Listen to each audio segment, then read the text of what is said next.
మంది బీసీలు ఉంటే ఎస్టీలు 2450 మంది ఉన్నారు, ఎస్సీలు 2400 మంది ఉన్నారు. ఈరోజు కనీసం మాకు ఒక్క బీసీ అంటే ఒక్క సీటు కూడా రాలేదట. మేము ఇప్పటి నుంచి కాదు, కన్నాయిగూడెం మండలంలో కాంగ్రెస్ నాయకులు మా భుజాల మీద ఎత్తుకొని మేము ప్రతి క్షణం అనుక్షణం ఓకే రాజ్యాంగం ప్రకారం ఫస్ట్ ఎస్సీలకు, ఎస్టీలకు, తర్వాత బీసీలకు ఓకే అక్కడ పర్లేదు. అయితే ఒక్కటన్నా రావద్దా మాకు పార్టీ తరఫున మాకు 42 రిజర్వేషన్ 42% ఇస్తానని ఒప్పుకున్నారు. మా కన్నాయిగూడెం మండలంలో కనీసం ఒక్కటి కూడా రావద్దా బీసీలకు? మమ్మల్ని 2 జనరల్ ఒక్కటి ఇప్పుడు 2450 మంది ఉన్న ఎస్టీలకు 7 స్థానాలు వచ్చినాయి. మేము 6 మాట్లాడదామన్నా మీరు ఎందుకు మాట్లాడుతున్నారు?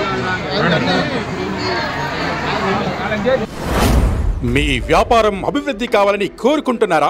అయితే వెంటనే క్యూనస్ ని సంప్రదించండి. Schools, colleges, banks, shops, office promotions, land promotions, political promotions, restaurant promotions, hospital promotions, పుట్టినరోజు వేడుకలు, శుభకార్యాలు, వ్యాపారాలు ఏవైనా, సందర్భం ఏదైనా ఇప్పుడే క్యూనస్ ద్వారా తెలియజేయండి. మీ వ్యాపారాన్ని అభివృద్ధి చేసుకోండి.